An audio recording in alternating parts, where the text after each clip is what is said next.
नमस्कार, मी देवेंद्र भोमे.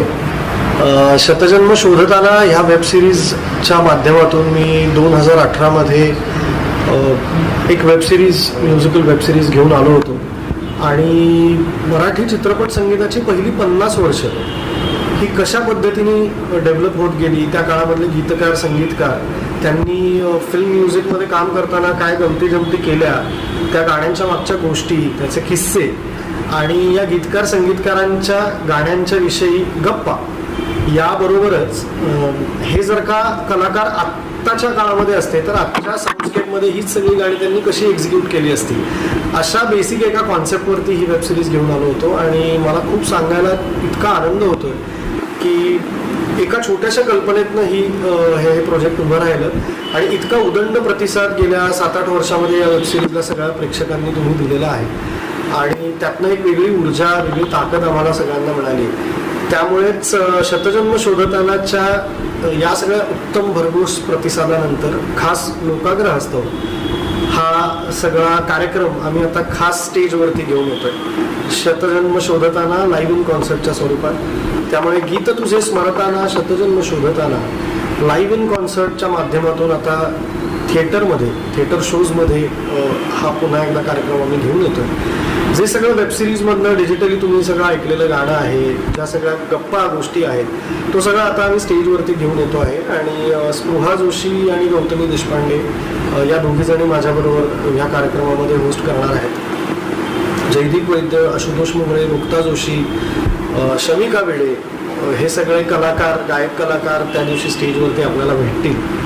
आणि त्याचबरोबर एक 15 म्युझिशियन्स टोटल, जो एक मोठा संच आहे, ज्यामध्ये वादक कलाकार आहेत, तबला वादक आहेत, पखावज आहेत, केतन पवार तबला वाजवणार आहेत. आणि या सगळ्या टीमला घेऊन एक मोठ्या एनर्जीने आम्ही उतरतोय शतजन्म शोधताना स्टेजवर घेऊन.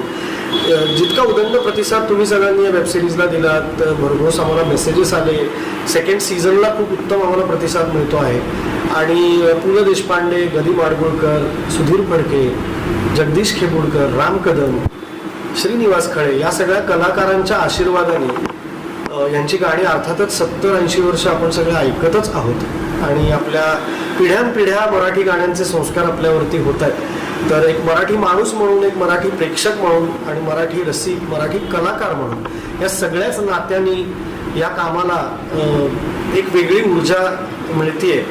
आणि या सगळ्या दिग्गज कलाकारांच्या आशीर्वादानेच हा कार्यक्रम इथपर्यंत आलेला आहे. सगळ्यात मोठं चॅलेंज लाईव्ह इन कॉन्सर्टला जे होतं ते असं की वेबसिरीजला आपण एकेका कलाकाराचा 1-1 तासाचा एपिसोड केलाय.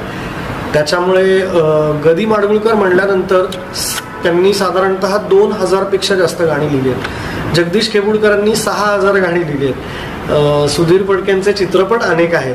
अशा सगळ्यांचं एका तासाचंच एपिसोडमध्ये काय घ्यावं असा सगळ्यात महत्त्वाचा आणि पहिला प्रश्न पडतो.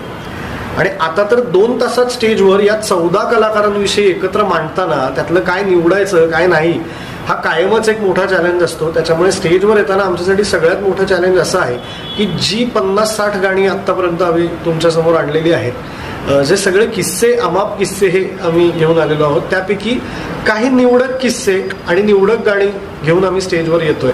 त्यामुळे मेन चॅलेंज असं आहे की या सगळ्यामध्ये काय पद्धतीने कंटेंट निवडावा हे मेन चॅलेंज होतं स्टेजवर येताना.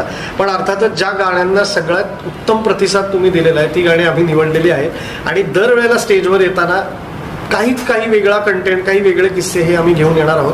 कारण अर्थातच इतकं मोठं काम या सगळ्यांनी करून ठेवलंय की आपण त्याच्यापैकी काय निवडणार असा मोठा प्रश्न आहे. आणि अर्थातच तुमच्या प्रेमाने, तुमच्या प्रतिसादाने इथपर्यंत आम्ही पोहोचलो आहोत. असंच प्रेम आणि उदंड प्रतिसाद तुमच्या सगळ्यांचा याही कॉन्सर्टला मिळेल अशी आशा वाटते. नक्की भेटूयात केशवबाग, पुणे, संध्याकाळी 7 वाजता 4 एप्रिलला. धन्यवाद. एक छोटासा प्रश्न